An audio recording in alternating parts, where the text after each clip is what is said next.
Camping? What is it to you? Family time and relaxation? A spiritual reset from the daily norms? For me, it was everything. Reason for living, really. Was. Now, I don't know what camping is. I don't know what anything is anymore. Been camping since I could walk.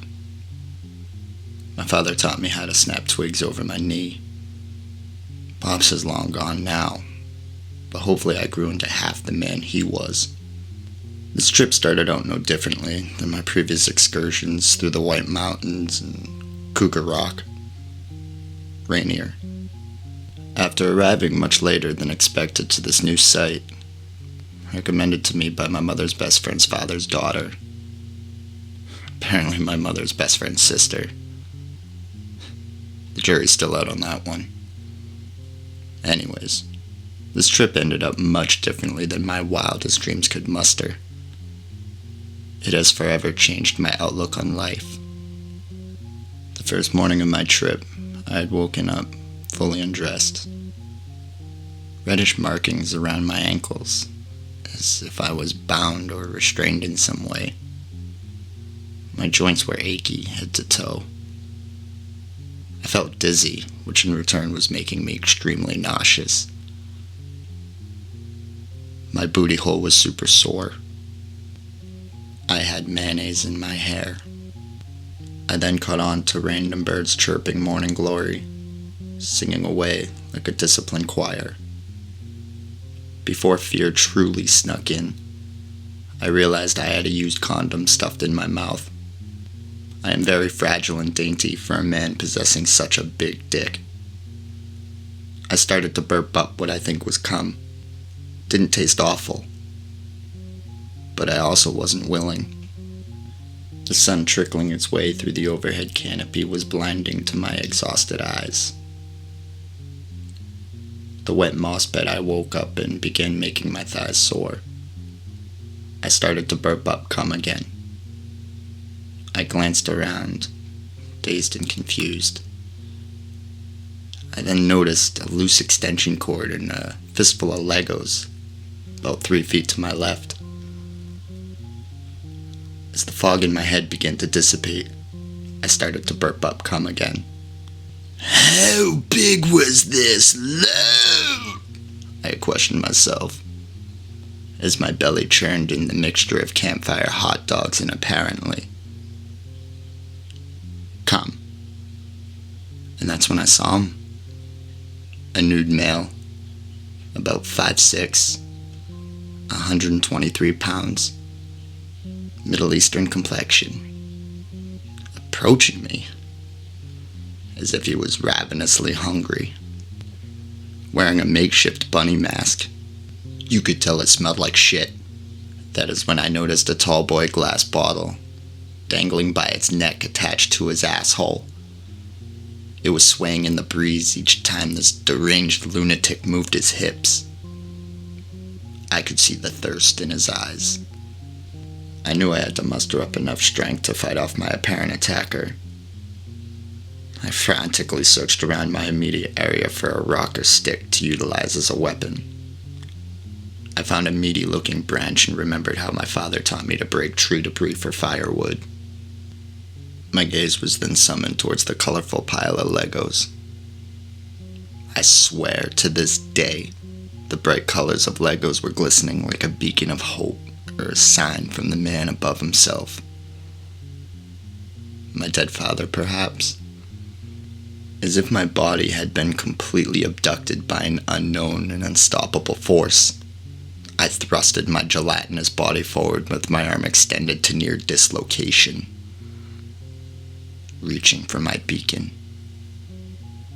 The vividly striking Legos. The stinky man tried to cut me off at the pass, but he was a day late and $1 short. I scooped the Legos and in the same motion hurled them towards my attacker's face. The Legos acted like shards of sand and swords stabbing his dead, beady eyes. He let out an agonizing and panicked scream, We both seemed to pause for a brief moment to regain our composure. Could have been mere seconds or minutes. Hell if I know. The man then began to get his bearings and took a quick step forward. As the smelly, masked man lunged towards me, I was already beginning to bring the meaty branch forward. With a quick snap over my weakened knee, I had made a semi-sharpened tool. I grasped tightly as I began to burp up cum again, but I had managed to lunge the sharp limb forward. I pierced the masked man's throat. The bum collapsed at my feet. Gargling noises resonated against the trees. I knew at that moment I had to karate chop the freshly made wound. I adjusted his mask so I could achieve a clean chop shot to his scrawny neck. After about 6 chops, I came to the realization that I was actually karate chopping a dying and smelly man's throat. For some odd reason unknown to me, I enjoyed it.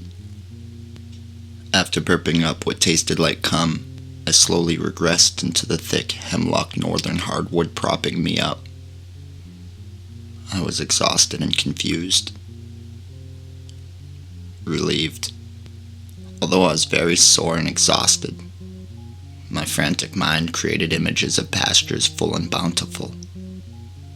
So I had mentioned in the beginning that camping has changed my life forever. Well, it has. I haven't been camping since that unfortunate adventure. I have extreme anxiety to the point of expelling feces. I can't sleep much or even drive due to this. I jog to run errands. I can no longer watch the sunrise without tasting remnants of cum. I can't leap from rope swings or carve love words into densely soaked beach sand. I can't bathe myself or eat clam chowder. I can no longer find joy in cracking open a cold Schlitz while fly fishing for Arctic grayling or tarpon in the spring. I can't start a blog or learn to juggle. I'm surprised I can still walk because I can't even read or write anymore, and I can't start a garden or role play. My life has forever changed. Guess long story short, be careful having fun and living your dreams. Whether it's just simply going to the movies or learning how to ride a bike, be careful. Don't go on that plane or boat to that dream destination. Forget grocery stores or walking your dog. Forget Legos and building things for amusement. Your next amazing storybook Facebook moment could be exactly like mine. Next time the sun is rising or setting softly yet warm on your face cheeks, remember how something like camping changed my life forever. It could be you.